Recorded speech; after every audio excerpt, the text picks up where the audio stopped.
De- descontento y conspiraciones.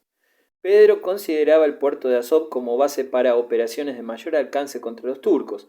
Para ello los rusos tenían necesidad de una poderosa flota, a cuyo efecto decidió enviar a unos 60 nobles rusos en viaje de estudio por las principales potencias marítimas, a fin de que aprendieran en ellas la construcción naval y el arte de la navegación. Los interesados no consideraron por su parte esta misión como un honor, como que se les distinguía, sino como un castigo por sus pecados, ya que los hijos de la estepa repudiaban todo cuanto de cerca o de lejos le recordara el mar. En compensación, algunos de estos nobles, a quienes Pedro había tratado de convertir en marinos, llegaron a ser excelentes diplomáticos, carrera que parecía estar más de acuerdo con las aficiones de los rusos. Para decidir a la juventud de su país a estudiar remos técnicos, el zar necesitaba dar personalmente el ejemplo. En su inmensa mayoría, los súbditos de Pedro no veían claro en absoluto a dónde iban a parar todas aquellas novedades. Para ellos no significaban más que simples caprichos de un autócrata empeñado en destruir su vieja sociedad.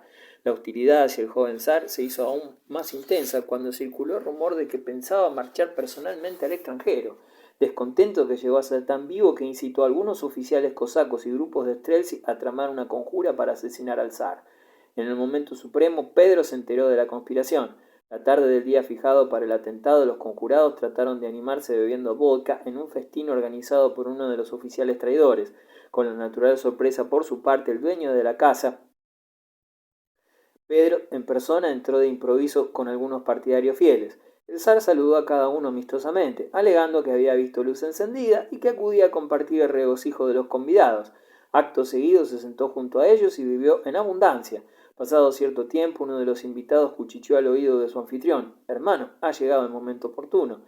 «No», replicó el dueño de la casa, «todavía no». El zar se levantó de improviso y propinó un fuerte puñetazo en el rostro del anfitrión que cayó desplomado. «Si no ha llegado el momento para ti, hijo de perra, para mí sí. Pronto, prended a ese traidor».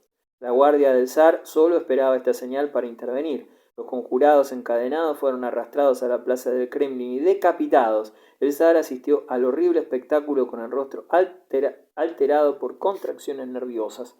Viaje a Occidente y primeras reformas. El primer viaje de Pedro a Occidente.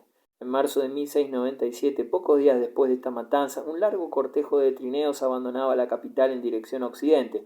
Pedro ocupaba uno de los trineos y Lefort otro. Este viaje ha sido único en toda la historia humana.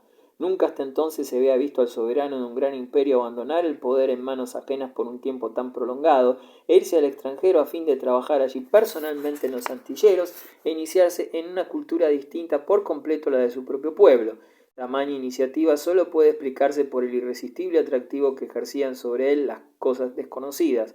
Pedro esperaba reunir tantos conocimientos como le fuera posible y después obligar a los rusos a imitarlo. Trataba además de reclutar consejeros técnicos, oficiales, ingenieros e industriales para formar cuadros docentes y utilitarios y educar así al pueblo ruso. Al propio tiempo, seguía también una finalidad política. Su viaje a otras naciones cristianas le proporcionaría posiblemente aliados contra los turcos. El zar viajaba de incógnito, haciéndose pasar por un suboficial llamado Pedro Mikhailovich, miembro de una importante delegación diplomática, de la que Lefort era aparentemente su jefe. El gobierno del imperio quedaba entre tanto confiado a 3 boyardos. Pedro había nombrado a uno de ellos, Romo Danovsky, regente provisional. Era un personaje que poseía muchas de las cualidades que tanto agradaban al zar, bebedor empedernido y de una fidelidad auténticamente perruna. Concedió incluso a este anciano boyardo la consideración de zar, manifestándole Pedro el mismo respeto que un súbdito a su soberano, con referencia a lo cual, observa Segur en sus memorias, aquel simulacro continuo, espectáculo constante de sumisión y disciplina que un déspota ofrece a su pueblo, aquel perseverante cuidado de no ascender más que sucesivamente y a fuerza de servicios, aquella escena única en su clase, pareció extraña y exagerada, pero era necesaria para domar su orgullo irritado con la obligación de ganar sucesivamente, mediante el trabajo y el mérito, los grados que creían debidos a su nacimiento. Era preciso poder citarse siempre como ejemplo. Una vez franqueada la frontera rusa, la gran embajada tomó la dirección de Riga, donde residía el gobernador general sueco de Livonia, que denegó el permiso para visitar la fortaleza de dicha ciudad a los miembros de la delegación, lo que provocó en Pedro el consiguiente acceso de cólera. En cambio, el zar se sintió en extremo feliz con la acogida que les ofreció Curlandia, el duque de cuyo país, señor muy hospitalario y jovial, ofreció generoso hospedaje a los miembros de la embajada durante todo el tiempo que duró su estancia. El elector de Brandenburgo, Federico III, organizó también grandes festejos en honor del suboficial ruso. Las princesas de Brandenburgo y de Hannover han legado a la posteridad el relato de sus impresiones acerca de los maravillosos animales recién llegados de Moscovia. El joven zar les causó mucha impresión por su físico gigantesco y su vivaz inteligencia, aunque las princesas lo encontraron cierto aspecto de oso mal relamido. Ignoraba por completo la manera de comportarse en la mesa y era tan tímido que a veces ocultaba el rostro entre las manos.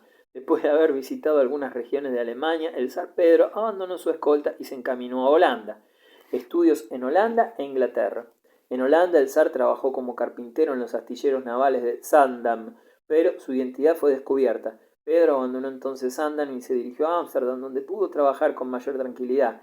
El estudioso soberano no se contentaba con aprender en su astillero naval, sino que aprovechaba la menor ocasión para adquirir conocimientos prácticos y científicos en todos los terrenos del progreso humano. Pedro el Grande prosiguió luego sus estudios en Inglaterra.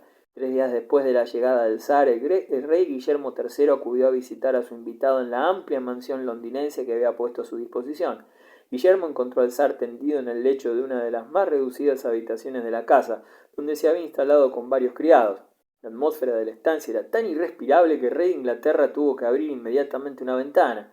Al devolver la visita a Kensington Palace, Pedro demostró sumo interés por las colecciones de historia natural que poseía Guillermo III, y todavía más por una pequeña veleta instalada en su despacho de trabajo y accionada por otra veleta mayor del tejado.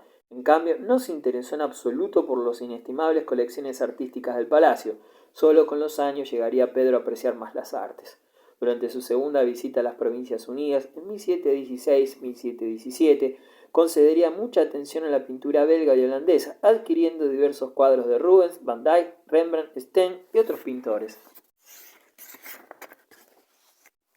La aristocracia inglesa consideró al gigante moscovita más adecuado para trabajar en un astillero naval que para reinar en un gran imperio.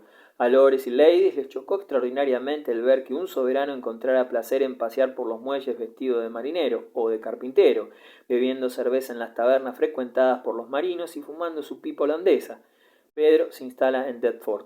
A fin de poder estar más cerca de los astilleros navales, el zar abandonó la mansión ofrecida por el rey Guillermo y en 1698 se trasladó a una villa de Deptford perteneciente a un almirante inglés.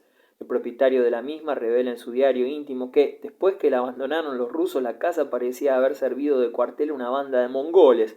Ventanas arrancadas, puertas y bastidores quemados, colgaduras hechas jirones o tan grasientas que eran ya irreconocibles, y cuadros valiosos rajados de arriba abajo o arrojados por los rincones. Esta descripción no es por desgracia única en su género. En casi todos los lugares en los que Pedro se hospedó durante sus viajes, los propietarios se quejaron de similares destrozos e incluso de robos. Los resultados políticos del viaje constituyeron una decepción para Pedro, ya que todas las cortes visitadas, incluida la de Inglaterra, fruncieron el ceño ante sus proposiciones de alianza contra los turcos. Incluso el emperador Leopoldo llevaba entonces a cabo negociaciones de paz con Turquía y no estaba dispuesto a sacrificar para la guerra ni un hombre ni un céntimo más. Puesto que durante 36 años había estado combatiendo a los enemigos de la cristiandad y creía haber hecho ya bastante, el emperador invitó al zar a una solemne fiesta durante la que se entretuvo con sumo placer oyendo los relatos de los viajes de su visitante. Pero apenas Pedro trató de deslizar la conversación por los caminos de la política, Leopoldo esquivó el tema con la más exquisita cortesía. El zar comprendió que le sería imposible combatir él solo a los turcos y que no tenía en consecuencia otra alternativa que la de firmar la paz con ellos. El zar regresa a Rusia. El soberano ruso también tenía la intención de visitar los célebres astilleros, arsenales y factorías de Venecia, pero al abandonar Viena ordenó a los suyos que se encaminaran directamente a Moscú y a toda prisa. Los Streltsy se habían amotinado de nuevo. En Cracovia fue informado el zar que la rebelión había sido reprimida, por tanto podía permitirse algunos días de reposo. No obstante, a su regreso de Moscú consideró que la represión había sido excesivamente benigna. En consecuencia, la Plaza Roja de la capital se llenó de horcas levantadas por orden del zar. El propio Pedro contribuyó a la trágica tarea que duró 20 días. Algunas víctimas sufrieron torturas indescriptibles. Los cadáveres de los ahorcados fueron expuestos durante 5 meses en las murallas del Kremlin y de la ciudad y en las plazas públicas. Aprovechó este descanso para visitar al rey de Polonia, el corpulento Augusto el Fuerte. Ambos gigantes tenían casi la misma edad y eran los dos muy devotos del culto de Baco y a Venus. El encuentro se llevó a cabo en la pequeña ciudad de Raba, en donde permanecieron durante 4 días celebrando copiosos festines en el seno del más cordial entendimiento, hasta el punto de que incluso ambos soberanos decidieron cambiar sus trajes y sus armas en señal de perpetua amistad. Como los rusos no podían esperar espectaculares resultados en las comarcas ribereñas del Mar Negro, el zar aceptó en principio dirigir su ofensiva contra los suecos, lo que estaba dispuesto a hacer Augusto. El zar quedó tan encantado con su nuevo amigo que apenas llegó a Moscú dijo a los boyardos: «Lo aprecio más que a todos vosotros juntos, no porque sea un rey, sino porque es un muchacho valiente». El joven soberano regresaba a su país después de casi año y medio de ausencia. Volvía firmemente decidido a emprender la aproximación cultural de su imperio asiático a la mentalidad europea. El propio filósofo alemán Leibniz bosquejó una reorganización administrativa rusa basada en el patrón general europeo. Aquel largo viaje por Occidente obtuvo, entre otros, el resultado de que acudieran a Rusia muchas personalidades del mundo occidental invitadas por el zar. Introducción de las modas europeas. Al día siguiente de su regreso a Moscú recibió a Pedro a los boyardos en audiencia solemne. La ceremonia terminó de modo sorprendente. El soberano, empuñando unas tijeras, cortó por sí mismo las pobladas barbas de sus cortesanos. Poco tiempo después de emprender esta ofensiva contra las barbas, Pedro asió de nuevo las tijeras durante la celebración de una fiesta en la corte, esta vez para cortar las largas mangas y los faldones de los caftanes moscovitas. El zar consideraba que esta indumentaria de inspiración asiática ridiculizaba a los rusos según el punto de vista de los occidentales. Además, los caftanes exigían demasiada tela, entorpecían los movimientos del cuerpo y en las calles se arrastraban por el barro. Si los rusos pretendían adquirir el espíritu emprendedor de los occidentales, les era forzoso abandonar un traje tan perjudicial a toda manifestación de dinamismo. De hecho, más que una simple moda masculina, se trataba de decidir hacia qué continente iba a orientarse la vida de Rusia, el europeo o el asiático. En consecuencia, un ukase de 1700 impuso a los nobles y a los burgueses la obligación de cortarse la barba y de vestir a la moda occidental. En el barrio de los barberos, la calle estaba hasta tal punto cubierta de cabellos cortados que se caminaba por ella como sobre almohadas. Los rusos, que se mostraban demasiado apegados a sus rutinarias barbas, se vieron obligados a pagar un impuesto anual, si bien todavía se toleró que los popes y mujiks conservaran la barba y el traje tradicionales. Las damas de la nobleza hubieron de adoptar también la moda femenina occidental, condición imprescindible para poder participar en la corte. En 1718, al regresar de su segundo viaje a Occidente, rebosante de nuevas impresiones recibidas en París y en los más elegantes salones del mundo, dio un paso más en sus reformas, con otro célebre ukase en que imponía la celebración de reuniones sociales con regularidad, en el transcurso de las cuales los moscovitas debían bailar al estilo de los parisienses. La presencia de damas en estas reuniones mitigó un tanto las desenfrenadas orgías de los señores. El zar Pedro contribuyó además a la emancipación de la mujer rusa, prohibiendo los matrimonios concertados contra la voluntad de los futuros esposos, por lo que estableció un periodo de noviazgo de 6 semanas como mínimo, durante el cual los prometidos pudieran tratarse y verse con total libertad, lo que no se practicaba anteriormente. El zar retuvo a los jefes reaccionarios de estos cambios durante un mes en una serie de bacanales, y en medio de esta orgía la población de la capital asistía a diario a la matanza de Streltsy, es decir, al último acto de la tragedia de su rebelión. Después de esta represión, la mayoría de los regimientos de Streltsy fueron disueltos y esos pretorianos favoritos de Iván el Terrible aniquilados. Las mujeres no escaparon a la tortura. 2 damas de honor de la princesa Sofía fueron enterradas vivas con el rostro a nivel del suelo. 500 hombres y mujeres fueron marcados con hierro candente y deportados a Siberia. Otros fueron a parar a presidio con los pies o los brazos mutilados, con la nariz cortada y las orejas o la lengua arrancadas. Pedro interrogó personalmente a su hermana Sofía y se dice que la golpeó con ferocidad, pero le conservó la vida a ruegos de Lefort, aunque privándola de la libertad. Sofía murió en 1704 con el nombre de hermana Susana, que adoptó en su encierro en un monasterio. Vivía también en la corte otra mujer a quien el futuro no aguardaba nada bueno, la propia zarina Eudoxia, con quien Pedro se desposara a los 17 años de edad. Aquel matrimonio dispuesto por Natalia había obedecido al deseo de moderar los excesos de su hijo, pero apenas terminada la luna de miel, Pedro había recaído en sus intemperancias, dejando a su mujer sola y apesadumbrada. Una vez desaparecidos los últimos Streltsy, Pedro obligó a su esposa a hacerse monja.